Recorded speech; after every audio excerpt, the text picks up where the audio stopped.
Hi, I'm like actually so Hi, excited to talk to you. my name's Anastasia Gracia. I can't believe I'm the bitch crying on TikTok. I recently saw that TikTok of you talking about how like life is just throwing a fucking shitstorm. Yes. And I'm That's like, the thing. When I made that video, I was like, girl, Trump is in office. I still don't have a job. It seems like the job market's gonna get bad. Um, my whole living situation is stressing me out. And I literally moved to a whole new city. Like, yes, I have family here and I'm living with my family, but it's like I don't have any damn friends here, like yeah, deep friends that I just came here. And so it's like even the people that I know, like my mutuals online, it's like they have their own schedules and it's like you're meeting people and you're going out to things, but it's like I haven't had that like deep connection yet. And it's so, oh, was that your cat? yeah. Oh, and I had to leave my cat. Like it's such a big change that like the first couple months I was there, it was like I cried over opening a fucking tuna fish can. Like it was really, No, and it's then I like was it feeling really does. fine. It's really like that though. Yes, like I couldn't get the can open and I was literally bawling. And then I was feeling fine and now I'm like feeling like fucked up again. I'm like, oh my God, you know what? No way that I'm alone. Like you just see people going to new cities, living this great life. And also because like especially when it's influencers and stuff, I don't have money. I don't Yeah, have a job. My yeah, mom is a single mom. Like I do not have access to just be put up in an apartment, right. to just be in Manhattan and Soho and just get to like spend whatever. Like, no, Like it's like it's we're no. struggling. We're struggling. Yeah, yeah, Which yeah. is just like it's so shit because I can totally relate to that. Like there have been so many times I was living out of a suitcase for like most of my 20s because I had a very turbulent relationship with my mother. And so finally I'm like I was at a place, but then got terminated from my job and then it's been this whole like I think it's wrongful termination, so it's like that's a headache in and of itself. My grandmother died. I'm like in a town that I hate and so it's like on top of all the politics and I'm like where are the people that I feel like I can just soften around? Like where are the friends? Yeah, and yes. and where are the people that are struggling just the same and like how do we help each other? But I think everyone is so scared, so doesn't have money and doesn't have anywhere to turn to, so we're all kind of just like I guess we'll come online.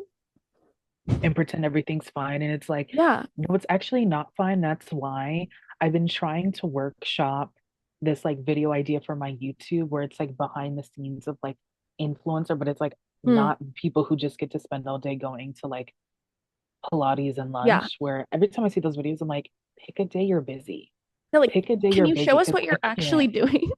No, actually, I'm like, this is what we do. Everyone wants to know what we do for work. And I'm like, I can get it where your life is your job, vlogging is something you can do for work, Yeah. but maybe pick a day where you have like two meetings and you got to do a podcast, you got to do like an event or something like actually what everyone else does when they clock into work. Because working out and getting lunch is not working. It's not working. Well, That's not working. I get so confused too because I'm like I've been on social media for like a decade at this point and I've had different streams of income per the internet. But then I look at these people and they're doing that. They're going to Pilates, they're going to lunch, they're doing this and I'm like who's sending your emails? Who is getting your brand deals? Who is giving you the script? Like who are you talking to? Who's doing your finances? That's like the biggest thing for Oh, me they too. outsource. They outsource. Like once you realize how much money people are getting, but then also the fact that it's like I was following this one influencer and she was talking about how making a TikTok saved her life because she was in $20,000 of credit card debt. And I was like, how do you get to $20,000 of debt? But Mhm. anyways, that's why I was like, you know what? Maybe I need to do a series where I am like, this is what I do every day because I've now started viewing this as a second hustle because I don't have a job. Yeah. I don't have a job. So like this is the supplemental income, TikTok and stuff like that. I need to get monetized in other platforms or it's like sending emails, um, editing, filming, coming up with ideas, doing this like idea where it's like, okay, this is how the sausage gets made and how y'all Yeah. get videos every single week. Because it's not just like casually doing this stuff, because then you have the other end where you have people who make videos, um, or you have the other end where it's like people don't know that this is not like a job where you get a training manual or you Yeah. get training. I have no idea how my friends have gotten um agencies because every time I ask them, they're like, they just reached out to me. And I'm like, so How? when is that gonna happen? Like, should I reach out to them or should I just wait? I Yeah. don't know. I had to go on TikTok and find people who are putting out brand PR emails. And I've sent like emails to them like over the summer, but I gotta start back up again with that. Or the downside is that there are people who gatekeep that They information do. under a paywall, which to me, I'm like, do brands know you're charging people for their PR email? or for like campaign It's also like, is links. that legal? Like, I don't even know I that that's okay, legal. that doesn't seem legal, right? I was like, that doesn't seem right. So, okay. Yeah, Or they people don't know that there's people with large teams doing all the like menial, just grading work of like yeah. sending emails or just things where it's like, I don't want to do this. Like you No, don't want to send email. You don't want to actually go and create like if you someone has a podcast, you don't want to create the whole Instagram for yourself because that takes so much no, time. it's And it's so just time consuming. annoying. I completely agree. And I think I have so many controversial thoughts about specifically people who try to teach people how to make money online because I think that they're scammers. Like, I think that it's very much an MLM, 100%. like, follow me and I'll Yes. teach you how to get followers. And it's like the only reason you have followers is because you're telling people that you're going to show them how you get followers. And Yes. so, I'm like, like, yes. that whole thing just like really rubs me the wrong way. And then another thing that rubs me the wrong way is that the lesson that I've learned working my corporate job that I was just let go of is that it is not what you're good at. It is not the skills you bring to the table, your integrity, your honesty. It's none of those things. It's who you know. And I have to remember to like bring that into the influencer space or online because to your point, I see some of those influencers going to Pilates and going to lunch, and I'm like, is your mom an accountant? Like, is your dad doing your finances? Like, who's Sometimes they getting are. exactly? And so I'm Sometimes like, they are. who's giving Or you these opportunities? they know someone or like they live in an area where like a lot of people don't know that there's influencers who have part-time jobs or they have Right. a work from home position. So Mm-hmm. it's like they're working in corporate. We don't know what type of corporate that is. I think like the stay-at-home daughter said, "Oh, I had a job this whole The whole time." time, I know I saw that. It's I was like, "Oh, I was like, oh, so okay." the brand, no, the brand is a lie. And I'm like, that's also a case study for me because I teeter the line between like fake it until you make it, but then also like be honest and be really authentic. And I think that there is a line, but some of the influencers that exposed themselves, I was like, oh, you guys just do this for a paycheck. Like you don't actually care about helping people, Yeah. giving good information, showing them who you are. Like you just are Yeah. no better than these brands that are out here scamming people. Yeah. And I definitely think when TikTok was going away, I had two thoughts of like, oh, maybe I should have like networked with my mutuals a little bit more and Mm, like made more connections because I feel like I've been doing that recently, but I'm like, wait, this is how people meet up. This is how brands know people. Cause I remember in YouTube back before TikTok was a thing and it was like beauty YouTube. Um, I'm not gonna say the name because he's really messy, but one of those popular ones, this very small creator who's like not like even a major creator. I don't think she even makes videos anymore. They were in beef together and it was like related to racism. And he made a slip up comment on Snapchat that like I can talk to Norvina and she can make sure you're not on a PR list. Like oh, it was like that a type of threat. It was like stuff. a straight up threat. It was basically like a threat, like don't cross me or you're gonna basically be blacklisted and then these people are gonna work with you. And that's another thing that happens. And to your point of people faking this line, I think of 2015 YouTube and everyone going to Aspen over and they're like, we didn't know it was fake. But now as a creator, I'm like, oh, look at this level of production. She You're had a like, whole this is camera. They crazy. all had cameraman. Someone Yeah. had to hold that camera and all this stuff. And I actually do like that style because it is teetering that line of like fake it till you make it, but it's also authentic. Mm-hmm. But I feel like on YouTube, especially, there are people who are either faking it, people who are real, but sometimes with the people who are real, it becomes another line of at what point are you cannibalizing your life Right. and you become like a freak show Yep. and your audience just dehumanizes you? Like 100%. Molly Rudder, Oh my Astravino, I gosh. have never seen any one of their videos on my For You page. Thank God. It's just been people talking about them. Yep. Or like things that I feel like are cruel. Like when people were pretending to be men that Molly Rudder went a date on I didn't Hinge. I was see like, that. that was weird I didn't see that. That's crazy. because people were talking about her Hinge or her Tinder and saying that she like doesn't use authentic photos. And it's like, how did you find this? Also, like, you One, guys are so parasocial. Like, please take a yes, step that's back for a sec. weird. I know. And then there's people, I guess, are commenting like, I'm one of the men that Molly Rudder went on a date with, and it was like, at what point does this just become like y'all want to see this woman have like a mental breakdown? Right. Maybe she's a terrible person. I don't know. She just seems like she's like weird online and like corny Yeah. and like delusional, but it's like that's not really a crime. But also, like, is it really that serious? Why do you guys care so much? I think that, like, that is Yeah. also part of the internet. It's when you put yourself out there, I think that you are totally open for criticism. But I think that people who do not also put themselves out there don't understand what I would like to be like a mutual respect for other creators because it's like we all know that if you say something, it can be misunderstood or it can be twisted or it can be this or it can be that, or people can like find information about your personal life and like try to do things with that.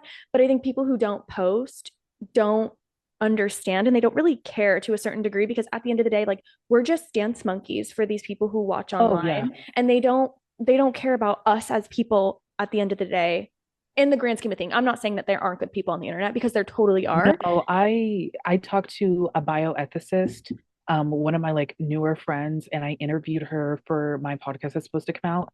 And this is one thing we're talking about. And she's like, "Oh, because on TikTok people don't see your like immediate reaction, they Yeah. don't really care." Like she's like, if I were to call you a name, I would see you reacting with hurt or anger. But someone can leave a nasty comment or contribute to a dog pile or promote and just help all these negative videos get more attention because they don't see your immediate, No. reaction. Like even if they see your face, it doesn't matter. Like it's similar to when people don't see faces or names and it's just text. But I think it is definitely weird when creators understand to extent, but it is frustrating when there are creators who take things extremely personally Yeah, I agree. and so many situations where I can't even name names because then if I do, it's like Oh, girl, I can't. I have to keep my mouth shut you're because I've already I learned know my I got to lesson. keep my oh my God. Like there was one situation where it's like if you make a video about someone and you don't tag them, you're a coward. If you do tag them, you're attacking them. If you stitch them, you're attacking them. If you just say their name, you're attacking them. And it's like I understand that in the ways that like discourse avalanche happens Yeah. and people see conversation about a conversation or they see an extrapolated conversation about a video that started discourse. But then you know, at some point, I feel like other creators have to understand it's like if you make a video, you have to a limit, be fine with people perceiving you. Right. But I don't think that regular people have always been met or meant to experience this level of perception and No. opinion about yourself. It's crazy. It is It's crazy. it's crazy. And I think too, like something that in my own personal life I had a really hard time working through with a therapist was that like you can't control the message. And I had this in my inner family dynamics of like, oh well, they're just not understanding me. Like maybe I need to explain myself a little bit more. And so that gets very heightened. And I've worked through most of it, but like of course online you're gonna be misunderstood. And to your point, it's like we are being perceived and like if you're talking about a conversation and you don't use the right words or the right context or you don't have access to the other video that you're talking about, like there's just so much room for things to fall through the cracks. And I think that oftentimes on the internet, I want to like tie it back to what you were saying about like not interacting with mutuals enough. Like I thought that like interacting with mutuals, I was like, oh, we like agree to a certain extent, like we have aligned opinions. But some of that isn't also true on the internet because then when people start to dogpile, you're like, oh, you're not even going to hear me out. Like these are 2-minute videos. Like we're not even having a conversation about anything anymore. And it becomes like very much a personal attack. And then the outsiders of the people who are ready to like watch the battle are like cheering it on because they're getting Yeah. high off of it. Yeah. I mean, in my real life, it's like explaining things to other people. And I feel like that's why I made that video because right now I'm in a situation where like I've just kind of decided I don't want to talk about it at length because this is like a family member and I do live with them and they're not online. And I just think it would be like exacerbating issues to go and talk about them. But it's like I have a situation where it's like there's somewhat conflict and I'm just deciding that it's like I'm not going to explain. I'm Yeah. just going to take my own space and not really communicate that I need that because it's just better for me. And Yeah. I also took like almost 8 months to 11 months hiatus off on TikTok because I was getting really tired of feeling like I was being purposely misunderstood. And Mm. a lot of things of like, I've accepted that there's people who are just never going to like me and never going Yeah. to like my videos and think that I am just like the worst person alive, that I just always defend white people, that I am just like the craziest The accusations. craziest. And Yeah. it's just like, fine. And especially when it comes to mutuals, like specifically the recent discourse stuff where I didn't make a video, or just not even recent. It's like sometimes when I make videos about discourse and it does involve someone I'm mutuals with, even if I'm not close to them, like let me give you an example. I'll say this name. Like the Madeline Pendleton stuff, Mm. when she was making that conversation about people being paid by the DNC, which is I was gonna make a video how it's so funny that she was proved right that Mm. they were Mm. paying people. So it's Mm. like y'all drag that lady for nothing. Yeah. I made a video saying that um that I do think that people are being a little too much. I don't even think it was a defense video of her, but it was more so about a similar conversation happening in this. Oh, if you, I don't think people understand. It's like sometimes mutuals does mean you have a closer relationship with people. Sometimes it does mean that like I don't necessarily want to like jump on them. I can Right. always slide in their DMs and people get upset if you don't then go in a conversation. So now when she had this recent stuff with the former employee, I'm honestly not even really that caught up to it. I don't Yeah. know what was What's all happening. going I on? just saw that and I was like, scroll. Like I can't even I engage can't with even this. get involved. Yeah. No, like, I can't do this because it's like a lot of back and forth and like people take you defending a mutual as a official cosign of everything they Everything. say, everything they do, and that is not the case. No. And then secondly, it's like if you see your mutual getting dragged, or if you see your mutual make a take that maybe you don't agree with, but it's not that serious, and people are responding as if they just like pushed a baby off a staircase, Yeah. and you decide to be like, I don't think it's that serious, or you're not going to join in on jumping them, then it's, oh my God, you're actually evil too. Yeah. And that's why I was like, no, you guys think that we're gladiators. Like what is this? Are we the Avengers? Like we all are like arm in arm Literally. against these like issues. And I think what really rubs me the wrong way is that it is very clicky online, and that's something that I didn't really realize until I was very much like having more of a platform. But I like to follow people that I don't 100% agree with because I'm like, this is, I need to check myself. I do not know everything, like I obviously have my very controversial opinions too, but I think where it gets really intense is that when someone comes like directly for you and I'm like, you don't follow me. We've never had a conversation ever. And now you're perceiving my content. And so, is this personal or is this you actually coming for my argument? And so I think Well, that, like, that's, yeah, I think especially post election, oh my God. And when people thought TikTok was actually ending, um, I think I made a video where it was like a lot of the way that people are engaging in discourse about their creators is election lickback. yeah, They are taking their personal dislike of people. That's why I feel like my experience is like while I've gotten heat, my videos have sometimes left containment of my following and the people that generally watch myself and my mutuals and stuff, and it's gotten too much. Um, I've never become like the main character on the For You page. Thank God. I've always been like in the peripheral of yeah. mess or the peripheral of the peripheral because I don't think that I ever do too much where people would genuinely have like a pointed vendetta against me. Yeah. Because that's what a lot of it is. It's like it's not even about the argument. Even if the argument is, not the best or even wrong or whatever, people will just intermesh their opinions on someone and then it becomes something completely else. Like when I've had or let me give you an example. I had a mutual make like my mutual who is biracial, and she made a video, and the next thing you know, it was like, actually, you're not black. Actually, it became a whole conversation about like colorism, and you're not black, and and it was just wild. It's like, It how was did we get actually here? like even my friend who's a bioethicist who like she made a video, and in their video they were talking like not even about the discourse, but about how people engage with discourse and Mm. how people dehumanize each other. And then people perceive that as defending the person with the take. And then it was like, oh, you're actually not black and you're Mexican. It's like, Why are you talking? And it's like, you don't know me. Do you know that this minute, 30 seconds, 2 minutes, you're not actually talking to me? I'm a person on your in the screen on your phone. yeah.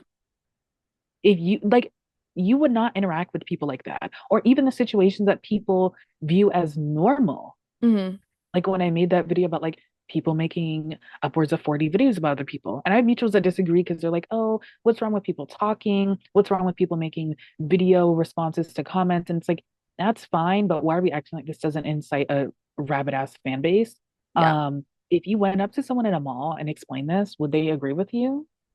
Or No. like, would you speak with someone that was in person with you? Like, this reminds me very much of conflict resolution, where I think in person we are so like antisocial just because of the internet and technology in general. And so I think in person people don't necessarily know how to be conflict resolutionary. And so Hmm. when we're engaging a discourse and we're behind our phone and maybe there's a friend in the room or maybe you're by yourself, like that's not, we're not having natural like biological reactions to someone else's reaction, to your point of like we don't know, there's just that disconnect. And I think that in Yeah. that space it creates so much hostility, room for error, Oh, yeah. miscommunication. And it's like from my perspective, a lot of the people that I see on my For You page or we cross paths and we have similar content. I think if we all sat in a room together, we'd agree on like 99% of our issues, but it's just because of that liminal space that keeps us so separated, which I'm sure the Oh, internet yeah. like feeds off of and profits off of. I think it also empowers people to act ways they wouldn't. That's another conversation I was having with my friend where it's like, or even not even creators who feel because they have a number associated to followers or whatever engagement number, regular people are now beginning to act this way. Like when you see that bride that washed up her makeup or that couple Mm. that posted like the bad pictures out of their like wedding reception photography, Oh, like I they saw only chose that. the ones Yeah. that didn't look good. I genuinely think that people are now using the internet as customer service. And I think that people get off on the fact that like instead of actually emailing or going to the Better Business Bureau like a normal person, or you know what I mean, they now know that they can use the internet to kind of get resolution or more Mm-hmm. like revenge against a small business owner or against another person. Because Right. if you had a problem with those photos, why are you telling us? Why are you What not going can to we her? do to Yeah. resolve that besides harass that person? And I I think people do like the fact that they can use the internet to kind of control someone's business. yeah. And it gets a little scary when this is like now normal behavior. It's like unless you were actually wronged in a way that like you need an apology, you need public pressure, you need something like that. I don't know. Go to the betterbusinessbureau.com. Yeah, it's like I don't know. what are you doing? I think too, people feel so powerless and also in like the post inauguration era of what we are like moving into, I think that people feel so deeply powerless and the only thing that they have access to is their phone. You know, so they go, Yeah. "Oh, well my I this could potentially go viral. This could like ruin someone's life. This could do this, this could do that." Because at the end of the day, I think that they know that they don't really have power within the system and it's like okay, so that's just a symptom of this bigger problem and then I start to think I'm like, "Okay, well, what do we do?" And then it's Oh, how yeah. we started this And conversation. It's like, oh, it's everything's crashing down around me. Where can I go? yeah, I think people are interacting with people because they're upset about the election. And I just like you see people now revert to like such unempathetic mindsets and they genuinely view that as like resistance and revolutionary. And it's like, no, you're actually scaring me right now. Yeah. And I feel like a lot of people view everything as crashing down around you. And while I'm not trying to minimize any of the things that are happening and will continue to happen in the next 4 years.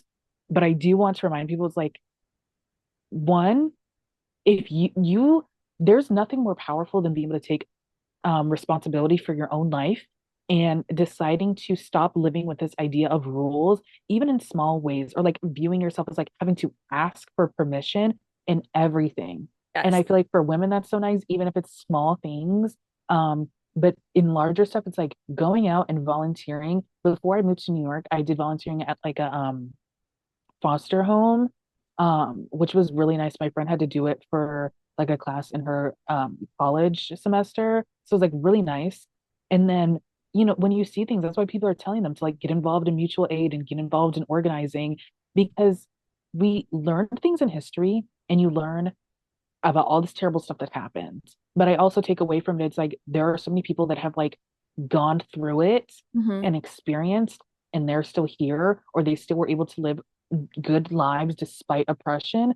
Not to move the scenes, it's like, yeah, people did die. I don't want to like ignore that part. Right. Right. But it's also like the movie Rustin, I really liked compared to a lot of other civil rights movies Mm-hmm. because it actually showed how they planned these things. Right. How did these things get organized?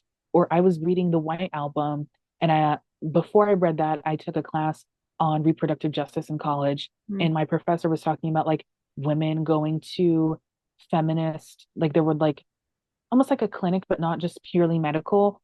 It was like kind of like a center, like a place where you could get like job information back when women started working. And it was Mm-hmm. also like where women could have conversations and stuff like that. that was like integral to the feminist movement is like being exposed to literature. We learned about like Black Panthers and the fact that they would have people read. And it's like being in community with each other Yeah. and not accepting the like paralysis of this like terror that we see amongst us, because that is the point of it.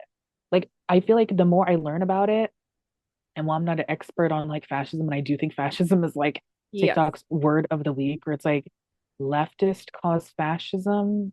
I don't know No, about it's that. I feel like sometimes y'all are just like yeah, y'all are putting things reaching. together. Like, yeah, I do think that like constantly hearing about Trump, things that he's planning, things that like I want there to be um everyone should be informed. You don't want to be misinformed, you want to be underinformed or ignorant, and that Mhm. should also not be like a reaction of just like I'm just going to ignore everything, I'm not going to Right. do everything. But at some point it gets too much and you feel like that person is everywhere and you Mhm. cannot escape it, and that's another thing that can like paralyze you into not doing anything and just accepting stuff because it like acclimates you to this like terror. Yeah. So I think that it's like you got to learn to redirect your energy and distance certain stuff. Yeah, I completely agree. And I think that what I'm like gathering as I'm going through, because where I worked, there patrons essentially were just like really affluent people. And I think that when you're around those spaces, you kind of realize that everything is really a show. And Yeah. I think that like what is happening with Trump and what's happening with Elon and like all the tech people that like sitting front row, it's like it's literally theater. And that's exactly what they want us to be talking about. And so I'm going, okay, well, there's other things that are going on behind the scenes that we don't really know about. And to your point, instead of being so hyper focused on, oh, what did Elon say this time? It's what's the local library doing? You know, like Yeah. what crafts can I do? Or like, can I discover that I like to light candles in my home? You know, can I go down to the thrift store and see if I can find a book or just finding these other avenues? And I saw this Yeah. TikTok video that was talking about how like or desensitizing ourselves to breaking the rules, kind of like what you said, where it's like these little micro moments of being an anarchist and saying, you know, that rule doesn't really apply and that really harms the people that I like don't want to be harmed. And so like how can you do that in these micro moments so that when a time comes where we all have to come together, we're all kind of ready to break the rules, if you will. Yeah. Um, and then it ties into another video that I saw that was talking about personal style and how like we've lost a sense of personal style because people aren't actually out in real life like engaging in things and talking to other people, where I'm like I think about just who I am as a person and how I've kind of crafted my likes and dislikes, and it has all kind of been externally. Maybe I was inspired by things that I saw online or I've met people because of things that I saw online, but like in real life is really where it happens. And I think that we so easily forget that because it's hyper consuming, like it's really heavy. And so we're just like scrolling on TikTok, like, how can I distract myself? But Yeah. it Or it's never like fulfilling fills you. on TikTok, it seems like instead of people writing about trends they see outside, they are writing what the trend is, and then you In the adapt to the real world. And now you feel like you have to buy it. I'm like, who is wearing? I have never seen anyone step outside in mob wife aesthetic. I've no, it's never also like seen Fisher Girl aesthetic is the new thing, and here's all these products you can buy. I'm like, I need y'all to wake up to what consumerism is. I'm But also to like, your who said point, like, go ahead, sorry. or no, but it's like I get people say things. There are like researchers, search engines, there are patterns. So like it does make sense, but people do think it's a rule. They Yeah. do think it's that. And I do think that like when people talk about fashion or people talk about like the inauguration specifically, you said like who cares what Elon says? I'm like, yeah, stop asking um people or like leaders in other countries what Elon Musk said or what their opinion on it is. He's not a citizen of any other country but America. Yes, Yeah. he is South African via origin, but it's like he's not a citizen of Europe, and we got to stop like legitimizing What he's people saying. like that as if he's like a politician. That man, I call him Afrikaner Lex Luthor for a reason. He is terrible.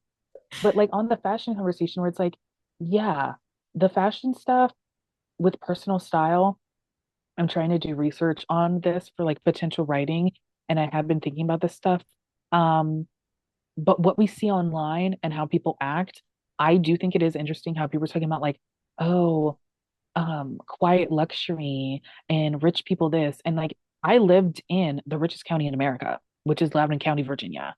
And you realize that your conceptions of rich people, one, are not universal. There are tacky ass rich people. Like I was getting So concerned with people on TikTok generally viewing rich people as luxurious, as elegant, as they are better than you. And I'm working on something with my own podcast where it's like, I genuinely think that we quiet luxuried our way into a second gilded age because some of you genuinely think billionaires are inherently smarter, Yep. inherently better. You think Prettier.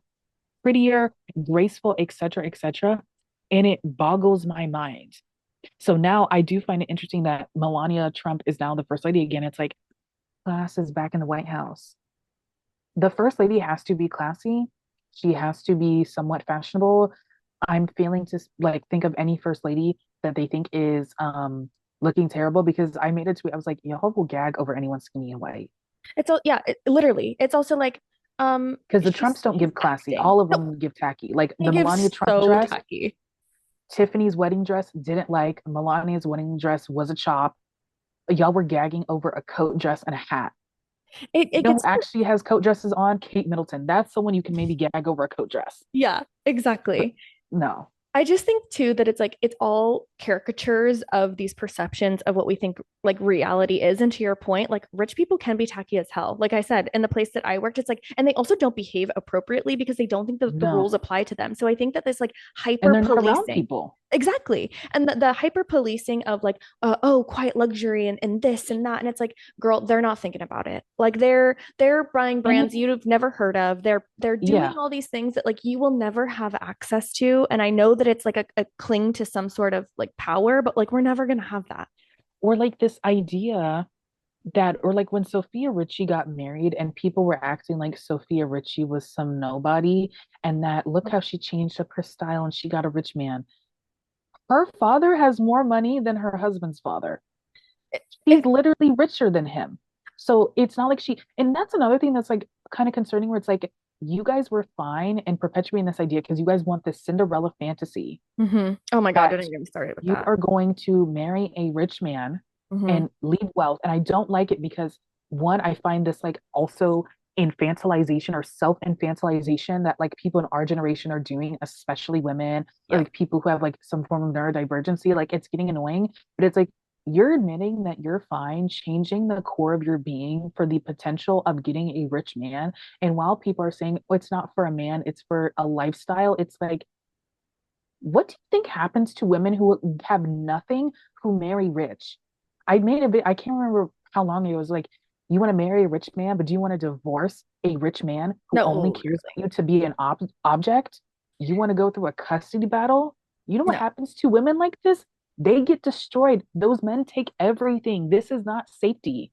It's giving very much like they want the soft brain or like those that trend of like, oh, my brain Oh turns my off when God. I'm around my boyfriend or whatever. And to me, I'm going, Corny. okay, no, corny. But I'm like, if your mode of action is to marry a rich man, you better be so intelligent, so smart. You better know your rights. You better have a lawyer on your call. You better have your prenup signed. Like if you're gonna do it, because I'm like, slay queen, like go get your coin, but like actually get your coin. Don't let him Yeah. like feed you into this delusion that, oh, I'm going to save you and oh, I love you so much. He doesn't care about you. I don't care what you think he does or he loves you. He doesn't care. And so that's why it gets so frustrating to me for women specifically, because I'm like, the last thing that we need to do is make ourselves less smart, less financially well off. Like Yes. we Yes. don't need to do less. We need to do more, and we need to be strategic, and we need to be honestly probably a little bit more cold. And I don't think that women are willing to do that because they want the Cinderella fantasy of I just get to be Yeah. my feminine and But X, that's Y, another Z. thing where it's like, majority of women who are marrying rich men or like this upper echelon class of people, a lot of these women also belong to this class. They didn't Exactly. just like these are women. I'm not saying all of them had to be born wealthy, but like look at Amal Clooney. She's a human rights lawyer. Yeah. She has degrees. Yeah. Like you can't go and cite what's his name who plays football, but like soccer, but it's like international football, Mm. Ronaldo, and people are like, oh, but his wife worked at like the Gucci store. Okay, No, it's like, that's one person. yeah, that's literally like an anecdotal case. And I think also like what kind of it becomes controversial in like the feminist space, for example, is that some people have very polarizing ideas about sex work. And I'm like, okay, well, I don't think that people really listen to sex workers as much as they need to be listening to sex workers because even these affluent men, they are with escorts. Like they have access to everything in the world. Like it is not love, darling. He might pick you and it might be the public image that you two are together, but like that doesn't guarantee that he's even going to be sexually loyal to you or even emotionally loyal to you. So I think that Yeah. like again, we just live in such a delusion filled reality when it comes to romance Yeah. and safety. Oh, I think definitely people do have delusion, and it's not even just class. It can extend to race. Or I remember there was like a conversation where like, I've never seen a white man complain about paying child support. And I'm like, every single white person I know since like middle school on, who's like their parents are divorced, their dad does not pay child support. I have a No, and the friend mom whose will talk dad, about it. Yeah. yeah, I have a friend whose dad literally doesn't pay child support. She's one of three, left the mom literally high and dry, and then went around when COVID happened and claimed all three kids on his like taxes so he could get that COVID bonus. It's like, of course he did. It's like some of us aren't Like shocked. some people are trifling. Yeah. It's not a class thing, it's not a race thing. Like, stop thinking that someone being in a group that you perceive as inherently better Hmm. socially or having a better culture means that they are a good person. No. That I doesn't. It's actually scarier because when you think of it, it's like, I'm not saying rich people are inherently evil, but they have more opportunity and access to to be. be cruel and get away with it. And they honestly are rewarded for it. Where my Yeah, my Zoom is gonna end in a couple minutes, but if it does, we yeah, can totally like jump on again. But that's what I am also learning through this like leaving my job situation is that doing the wrong thing is oftentimes rewarded. And so I think it distorts like the average person's brain where it's like, darling, you're not going to get away with those same things. Like you don't have that access and you don't have that privilege and you're going to be punished for it. But I think that like we can use white men for an example and they do get away with it really often. But I think about white men without money, it's like, girl, they're going to come for you too. Like you're literally not going to be yeah. better off because it's like you're just as much of a victim of your own like violence that you're perpetrating, but you're so not there in the head to realize Yeah. that like you're doing this to yourself and you're blaming everybody else for it. And then it's like a Oh, yeah. It's like dude, they see community with people who you cannot work towards being a billionaire. They would rather view themselves as like similar to Elon Musk than the woman neighbor, like the female neighbor they have next door or their neighbor of color or something like that. And it's like, this is crazy. Like when it comes to them, it is very interesting to see people now like, oh my God, Donald Trump sent his campaign around regular people, and now he only has like tech CEOs at his inauguration. Duh, yeah, like duh, hello. duh. What like genuinely the things that he has said about poor people, I don't think people realize he hates them. No. He hates them. He doesn't like poor people and he actively does things to like screw them over. But that's another thing that people are talking about where it's like one with people going on to like red notes and then like interacting with some Chinese people and like women crying. They're like white women crying. They're like, I didn't know it had to be this hard. And it's like, I love that there were black creators. Like it actually didn't. A Yeah. lot of you like people have chosen for it to be this hard so that they so that like black people especially and other groups of color do not advance and people have these like myths. Like I was remembering like as a kid in the early 2000s and 2010s, people genuinely thought black people go to college for free. Hmm. Not true. Yeah. People have this idea or like the affirmative action. Majority of the people that benefit from affirmative action are white women. Yep. So a group of white people or like Hmm. people not realizing that part of DEI and that diversity, equity, inclusion, it is women, it is disabled people, it is veterans. Hmm. So now all these groups of people are also going to be affected because they were against DI because it's like you're not when we look at society, it's like you guys are not against certain groups being privileged. No, they're What's it absolutely called when you go to college and like your parent has gone to the same one and you get like not. a Oh, preferential oh my gosh. legacy? Legacy, yeah. Yeah, they're not against legacy admissions or admissions when people are heavy donors because that's the majority of like the non-merit based scholarships and admissions come from. They're not against that. You're not against tax cuts for the rich. No. You are against tons of other things that would help way more people. Or I like even with like small stuff like the school voucher program, it's like in your mind, it is better to cut funding to public schools that reach thousands of students so that tens of students can go to a magnet school or a charter school. That makes sense to you? Like, I don't think I think that like my brain can't understand because it doesn't make sense, but like, then I have to remind myself I'm like it's meant to not make sense, you know, because I think that people who have like yeah, like just like a baseline empathy, it's like, oh, of course we want everyone to have equal opportunity, but then I think of these poor white men, they see someone like Trump and they go, "Oh, well look, he can act that way and he can have like access to these spaces and he can do this and he can have all of this money." And then they actually go out into the real world and they realize that they're like not qualified and they're being outperformed by all of these people that they say they don't like, and they go, well, wait a minute, that's you guys, what you guys are doing is unfair. And it's like, no sir, yeah, you literally just cannot compete with the market, you know, and so yeah. they'll just It is. distort the market. People do not want to accept that the idea that like a woman could be better than them, No, the never in idea a that million like years. people of color could be better than them. I even saw this tweet by a mother, and this is another thing where it's like, it's not just men. Women can be complicit in this. Other people can be complicit in this. Like this woman complaining, she's like, my son, he has almost straight A's. So like your son has B's. Yeah. Okay. And he's not a school focused thing that he does sports.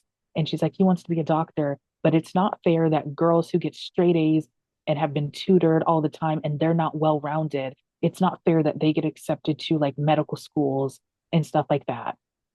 I didn't know that it was It's not required that a fair that doctor the needs. student with like they need to play sports. I don't care if my doctor can like kick the soccer ball. No, I care if my doctor like Like, knows what's in the textbook or like knows what yeah. organ they're And working she on. genuinely said that where she was like, you don't think it's fair for the person with better grades to get in?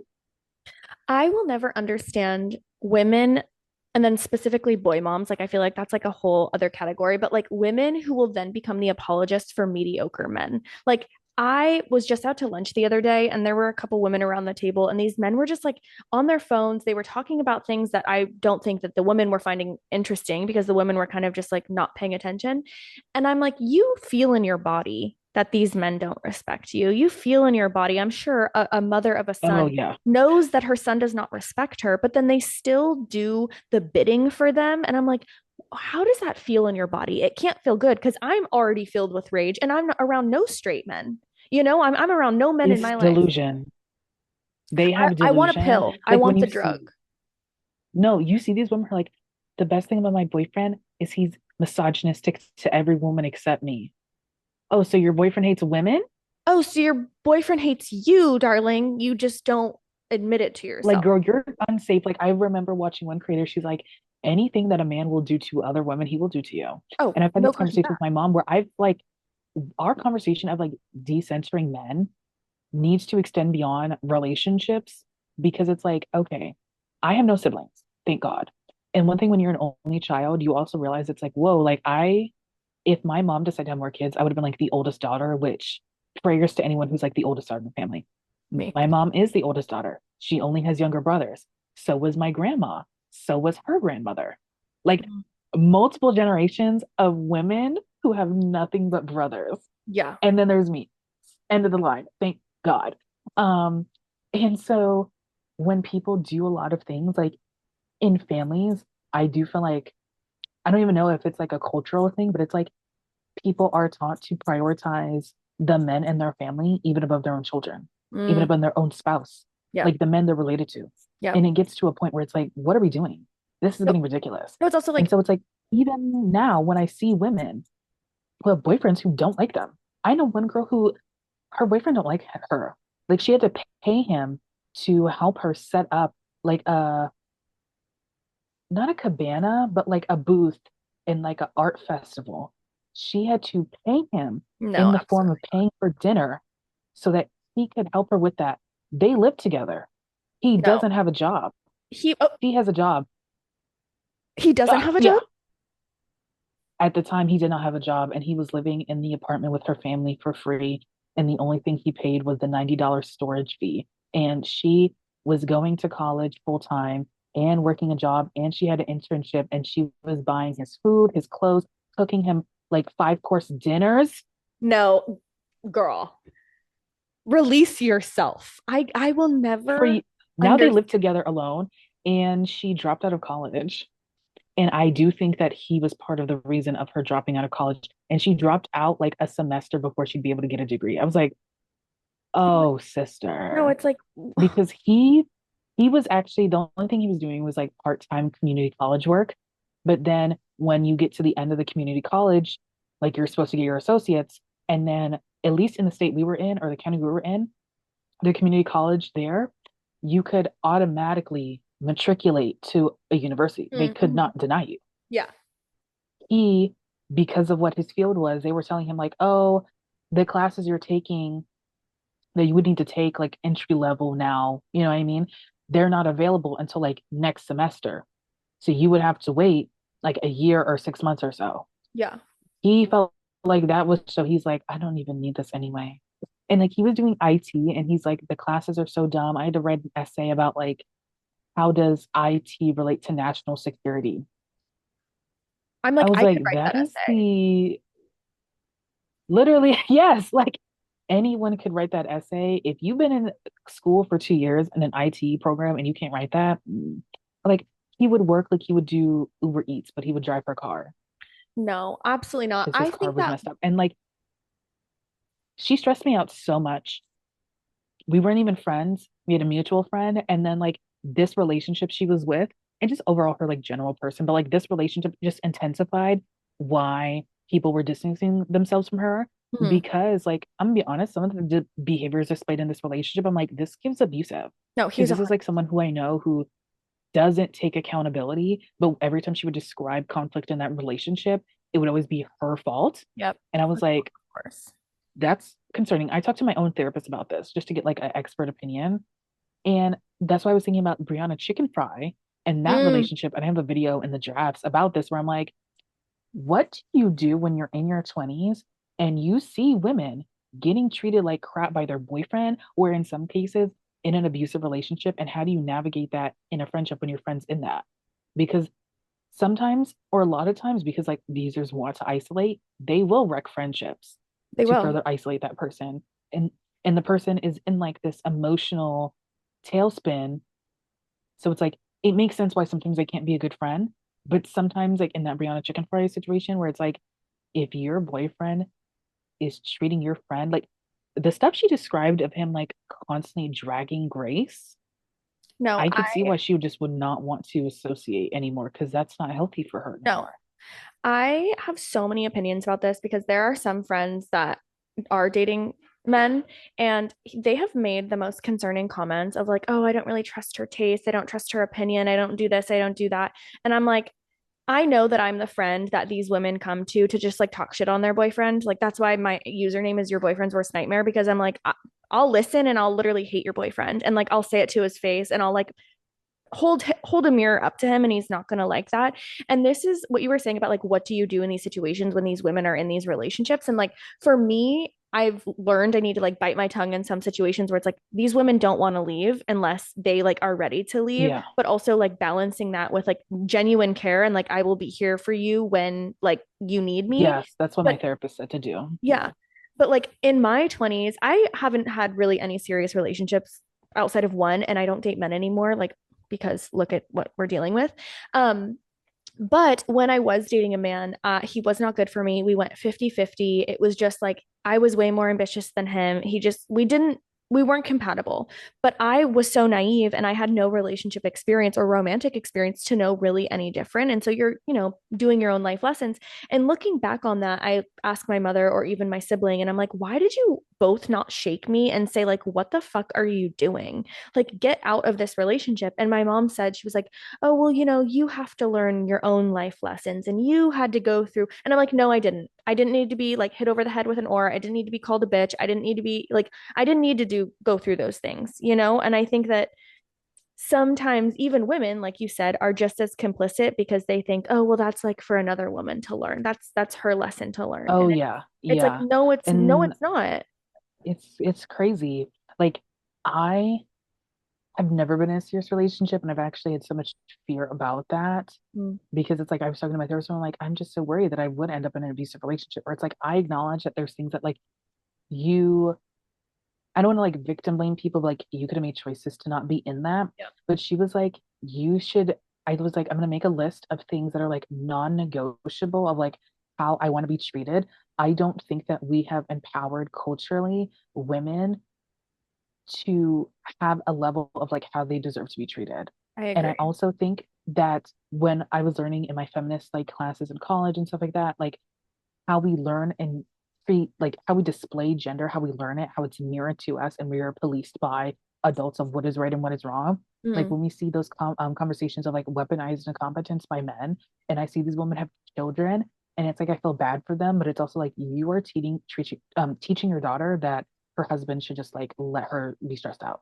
yeah. like when you see videos of women like we were lied to, millennial women were lied to that we could have a career and have a family, and I'm like, I don't think you were lied to. I think some of you just like never had conversations with women in your family.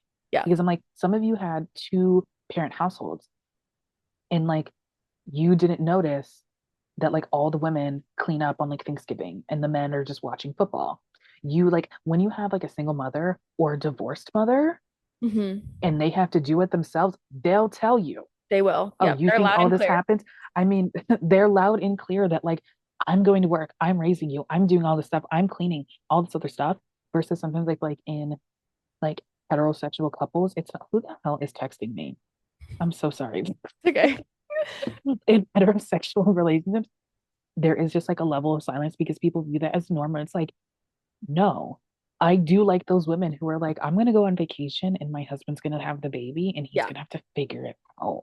Same. I'm like, Because it's also like, I don't find it funny when your husband can't put your kid in a car seat. That's dangerous. it's dangerous and That's it's not. dangerous. Yeah, I don't think that like negligence is ever funny, but I think to your point, like so many women have been brainwashed to normalize certain behavior. And like there was a scenario where my mother bought a house in Italy, and so she lives there most of her time. And we were out there and we were around this circle, and most of the women that were at the circle were either from like a bunch of different countries. And they were either divorced or remarried, and they were asking me, they were like, Ashley, like you're almost 30, and this was a couple of years ago.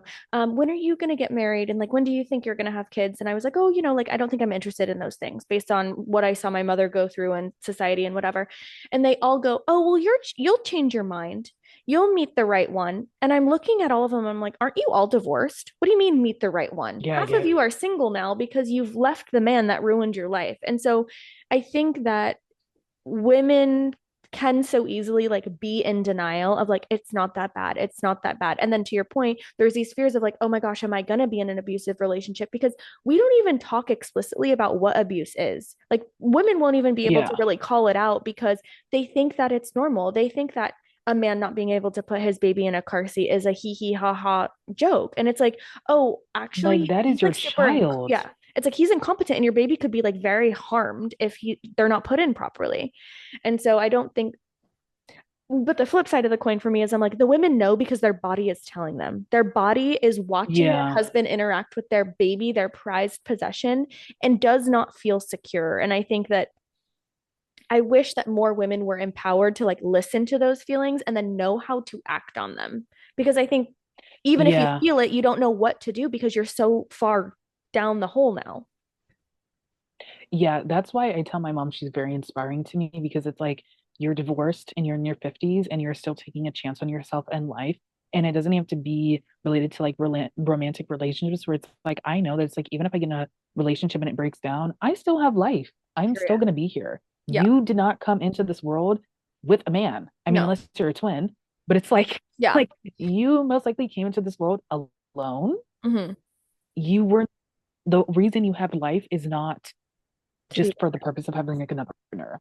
And I Yeah. think that when we were having that ballerina farm conversation, two things on trad wives. One, I was really, to me, I was like, I don't know why people are like specifically tying this to like Mormonism and how like white Christian women are raised. Because I'm like, there are tons of cultures where the women are raised to not have their own individuality and just for Yeah. their purpose to be a support system for their family. That is like almost every first generation immigrant woman. Mm-hmm. Girl, you are not here. You are a mule. Like you are a mule for everyone else to have a life. Like it is sad. It's very saddening to see movies like women talking or like things like that, where it's like, wow, there are so many little girls that are taught to not really view themselves as a person willing of a life. Mm-hmm. Mm-hmm. You're just here to have a child, to have a child, to all this other stuff. And then that's why I made my video where I was like, I'm actually scared for some of these trad wives not like influencers and stuff. Like people are bringing up Nara Smith, and it's like, I'm not talking about Nara Smith. I'm talking about Yeah. regular women who now their husband is the breadwinner, and this economy is about to crash out. And I was doing research and I found so many articles in 2009, 2010 of a rise of family annihilators. And Yeah. that's why I think it's dangerous to have men be raised or taught or conditioned where it's like they don't have to be considerate to women and Yeah. they don't have to clean up, they don't have to help out, they don't really have to care about the kids in that way. Um, and to have them view themselves as like the epicenter of the family, the Hmm. most important person of the family that like everyone else has to support or whatever. Because let them lose that job, let them become unemployed, go into debt, lose the house. Some of them are so narcissistic, Yep. they will kill everyone in that family. Yep. They're going to take it And out on, it sounds crazy, but but it's not. that happens. It It's like happens a lot. unfortunate. Or like even it doesn't even have to be like a financial situation. Like you've seen so many cases of women deciding they're going to leave their husband and the husband killing them Hmm. and like doing murder suicide. And Yeah. it's scary seeing how many people are like, but she was going to take his kids away. Oh, so the best thing for the kids is for them to be orphans? Yeah. To like not have any parents. Like, how is that a reality anyone wants to live Helping the kids in? It makes me think too, like because talking, people view kids as property. they do. That's like a whole nother conversation of like, Yeah. Yeah. and people don't like how, like, a lot of my opinions about being child free and children and whatever. But going back to the trad wife thing is it's interesting to me in the modern context too, and like with America specifically with the ballerina farms. Yes, there was that like Mormonism thing tied to it, but I think that now because so many women especially online can make money, it's like a cosplay of trad wife, which I think creates a Oh different yeah. type of violence that men want to inflict because they don't even have, it's like an image of them being the provider and the protector, but they're not actually doing it, and so they feel like a fraud, and then that Oh, emasculates I them. didn't even think of that. Yeah. And so it's like Yeah. the woman will give it up and will play pretend that it's, oh, we're in this trad wife dynamic, but they're actually not. And I think that men operate Yeah. through the world like that no matter what, anyways, because there's always a woman doing the dirty work. But then when it's happening in their intimate relationships and they actually do have nothing to show for it, I think that, of course, target number one is going to be his partner or his children or whatever else, rather than like actually making himself a better person. I was seeing this video that was talking about like birth rates in China. And ever since people are on RedBook, they're just like talking about what dating culture is like. And this one gal was talking about how, like, with the one child policy, it kind of created an inequitable dynamic between like men and women. And so now there's like a very small pool of women to pick from in terms of dating. And so the men have to like actually be smart, put together, have money, like have a community, have friends. And so they like constantly are working on themselves because they want to be like actually good suitors to these women. And I'm like, American men could never. They would do even less and they would still expect women. And then they would just Oh, kill and women because also because like isn't it in certain cultures the woman takes care of her in-laws? I think so. So it's I'm like sure. Yeah. that's why people don't like necessarily having daughters because they feel like they're not going to be taken care of, or at least Mm. that's what I read. But like I didn't even think of that point of like men could be emasculated by those trad wives because it's like, yeah, these women are making all this money, Yep. but who is controlling the relationship financially? You know Her. how many women I see on reality TV making millions of dollars and they're like, I don't even know when my mortgage is due. Or that trend That was of like, yeah, that was, I can't pay the mortgage. yeah. Um, all that stuff. And I'm like, okay, yeah, this person could be an influencer, but or we could even think of celebrities. You know how many celebrity women where they're making all the money, but they're letting the man manage the money and that man is stealing from them, Yeah. or they figure out a way to take that money in a divorce. Yep. We don't Financial abuse can happen even if you are the breadwinner. It's so interesting because the way that I was raised, I was in an inverted traditional dynamic. So, like, my mother was the breadwinner, and my dad stayed at home and was like the domestic keeper of the house. He did work at night, but I think that was more so for his sanity. And it was fine, I think, for a while, but then eventually it was emasculating for him because he's kind of feeling like I don't really have control over my life. Like, I'm stuck with these kids all day long.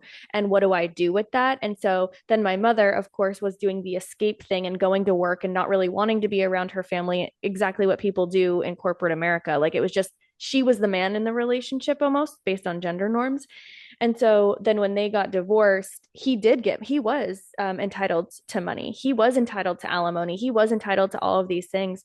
And so she had the power, but then he still was able to. It was just very weird. And I think that when there is an imbalance in a relationship like that, I'm not saying that I would ever advocate for like 50-50 or a man not to be able to provide, considering they have like an upper hand in life to start.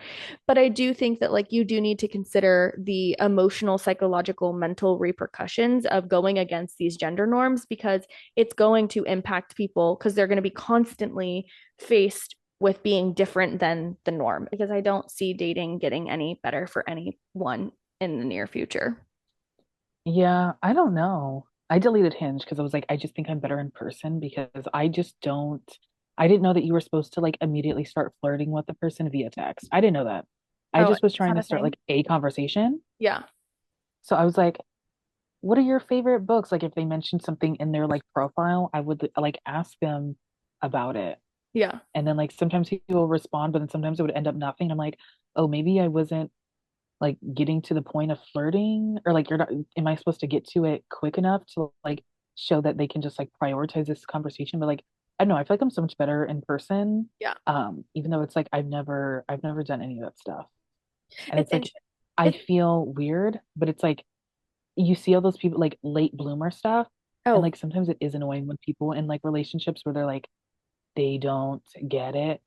no, Like they it's don't. They always, don't. it's not a big deal. And it's like, because it's happened to you. Right. So it's No, I not that totally big get that. deal. But it's like when it hasn't happened, and especially like being a girl, or I don't know, I feel like because like being seen as like attractive just in general is seen as like a priority for everyone, it becomes such a big deal. But it is interesting to see how like sometimes men and women can react to it differently, where it's like there are like I would never become an incel or a femcel Right. because I couldn't get a date.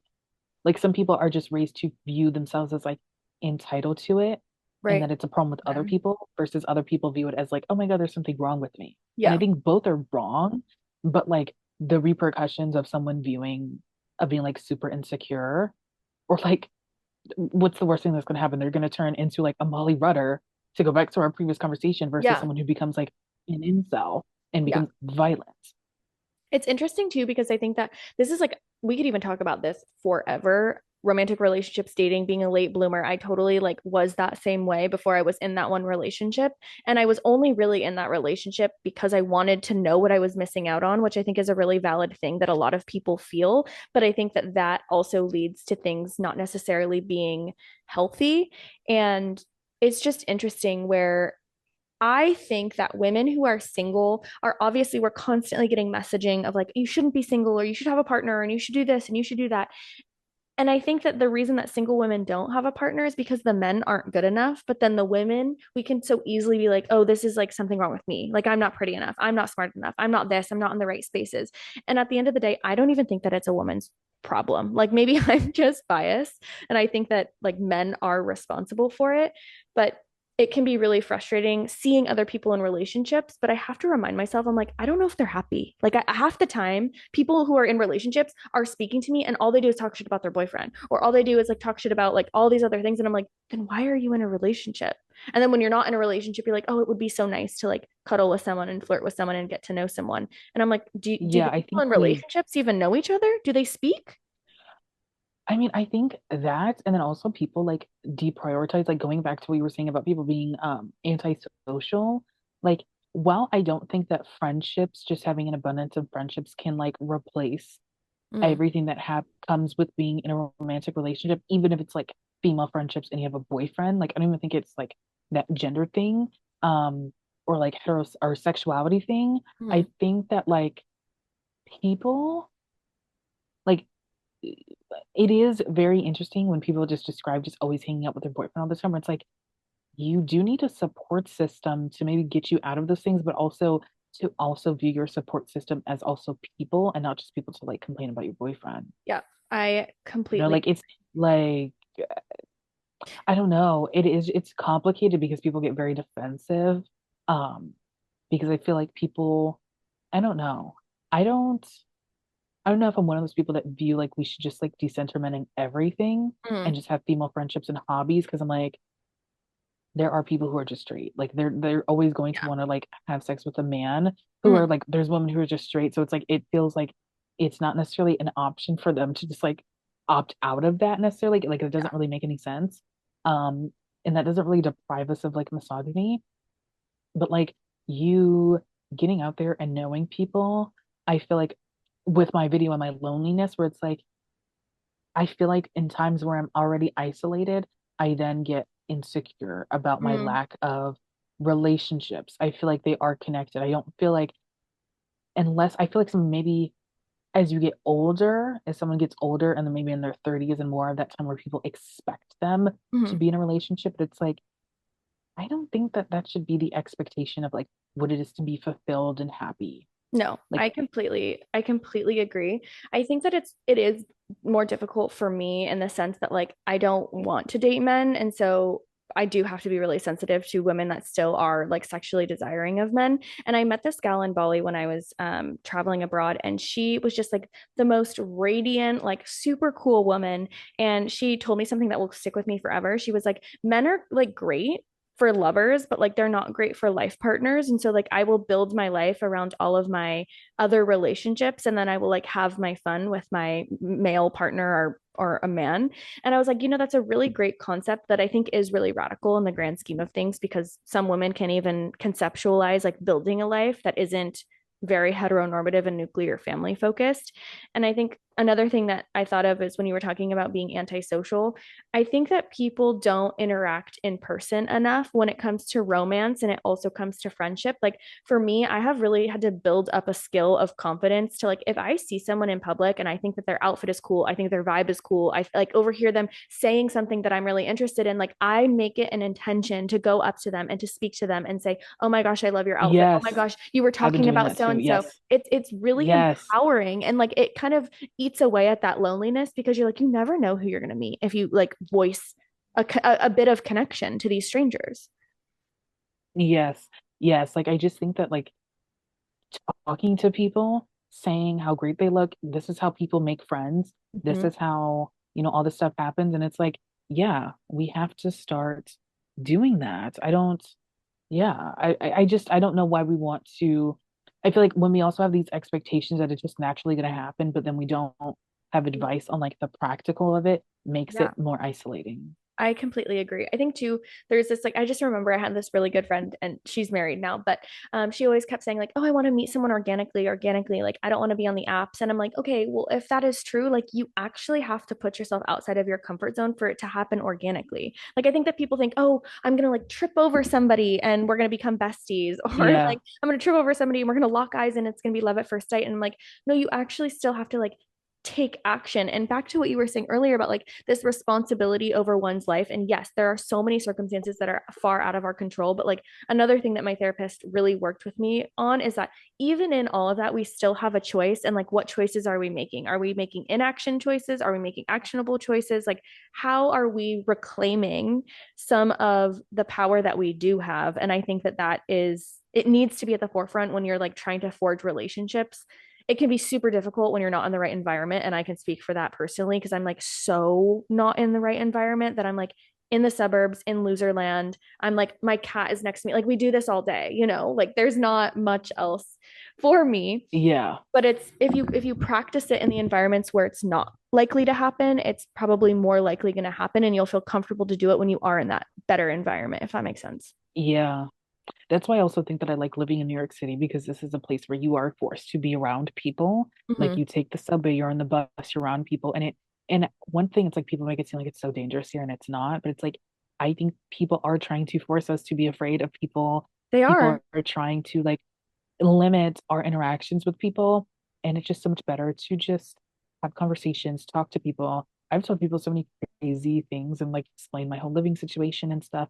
And I think it just helps to get rid of shame. It helps Totally. build friendships and trust. And I feel like sometimes we overcorrect, like we're so worried about, oh my God, am I trauma dumping? And it's like, sometimes you're just being vulnerable. No, you're literally Sometimes just it's okay to speaking. cry online. Like Yeah. sometimes it's okay just to share your experiences. And it's like, you're fine. Like, I don't know, like it's fine to share these things, and it's like as long as you're being cognizant and it's like you have boundaries, you have all this stuff, it's like you're fine. Yeah, This was such a fun conversation. it was. Oh my I gosh. like I feel feel like like we we could went talk. crazy places, but this was amazing Yeah, that we I could feel like we could talk forever. Can you tell us your socials and I will of course like put Oh it in the yes. description, but like where can people Um, find you?